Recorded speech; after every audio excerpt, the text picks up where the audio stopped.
हाय student, good evening. आज आपण पॉलिटीमध्ये मूलभूत कर्तव्य हा टॉपिक बघणार आहोत. आता मूलभूत कर्तव्ये जी आहेत ती घटनेमध्ये भाग 4A मध्ये कलम 51A मध्ये मूलभूत कर्तव्य येतात आणि घटनेमध्ये हा भाग 4A आहे तो 42वी घटना दुरुस्ती 1976 ऍड केलेला आहे आणि या 42वी घटना दुरुस्ती 1976 मध्ये 10 मूलभूत कर्तव्य येतात आणि जे 11वं कर्तव्य आहे ते 86वी घटना दुरुस्ती 2002 ला ऍड केलेलं आहे. आणि जी मूलभूत कर्तव्य आहेत ते आपण सोव्हिएत रशिया या देशाकडून घेतलेली आहेत आपण मूलभूत कर्तव्य. आणि मूलभूत कर्तव्यांशी रिलेटेड समिती आहे ती सरदार सुवर्णसिंह समिती आहे. या सरदार सुवर्णसिंह समितीने 11 मूलभूत कर्तव्यापैकी 8 मूलभूत कर्तव्यांची शिफारस केली आहे. आता मूलभूत कर्तव्यांशी रिलेटेड कलम मेन आहे ते येते कलम 51A आणि ह्याच्यामध्ये उपकलम येतात. एकूण 11 मूलभूत कर्तव्य. त्यामध्ये पहिलं मूलभूत कर्तव्य आहे ते ट्रिकने लक्षात ठेवलेले आहेत. तर आपण ट्रिक बघूया. ए फॉर आदर्श आणि आदर म्हणून लक्षात ठेवायचं. घटनेचे पालन करणे, घटनेच्या आदर्श संस्था तसेच राष्ट्रगीत राष्ट्रध्वजाचा आदर करणे येते ए फॉर आदर्श आणि आदर. नंतर दुसरं आहे ते बी फॉर बॅटल. बॅटल म्हणजे लढा, राष्ट्रीय स्वातंत्र्य लढ्यास स्फूर्ती मिळण्याच्या उदात्त आदर्शाची जोपासना करणे हे दुसरं मूलभूत कर्तव्य आहे.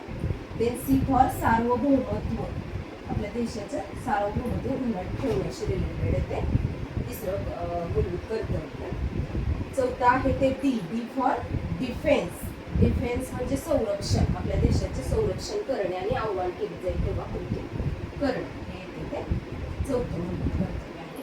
पाचवं ई फॉर इक्वॅलिटी म्हणजे समानता. धार्मिक, भाषिक, प्रादेशिक, वर्गीय भेदाच्या पलीकडे जाऊन आपली जी जनता आहे त्याच्यामध्ये बंधुभाव निर्माण करणे, सामंजस्य निर्माण करणे आणि स्त्रियांची जी प्रतिष्ठा आहे त्याला उणेपणा आणणाऱ्या कृती आहेत त्या नाहीच करणे हे येते ते इक्वॅलिटी फॉर इक्वॅलिटी. आणि एफ फॉर फोर्स. फोर्स म्हणजे संस्कृती, आपली जी संमिश्र संस्कृती आहे या आपल्या संमिश्र संस्कृतीच्या वारशाचं जतन संवर्धन करण्याशी रिलेटेड येते. Then G for green.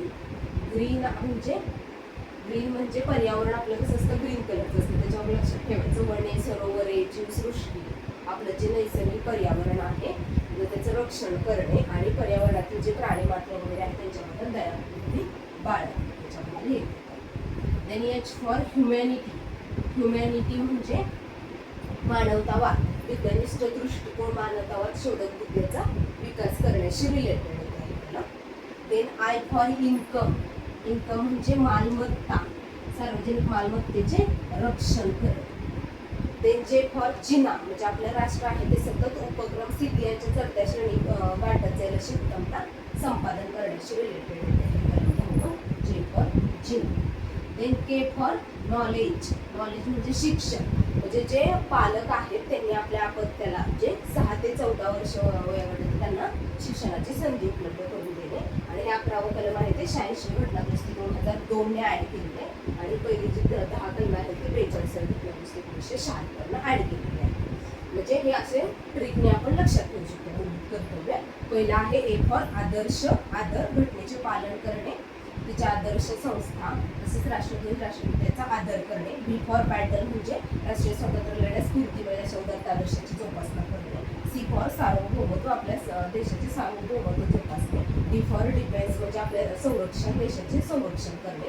E for equality म्हणजे समानता, धार्मिक, प्रादेशिक, भाषिक, वर्गीय भेदाच्या पलीकडे जाऊन जनतेमध्ये बंधुभाव, सामंजस्य निर्माण करणे आणि स्त्रियांची प्रतिष्ठा जपण्याबद्दल.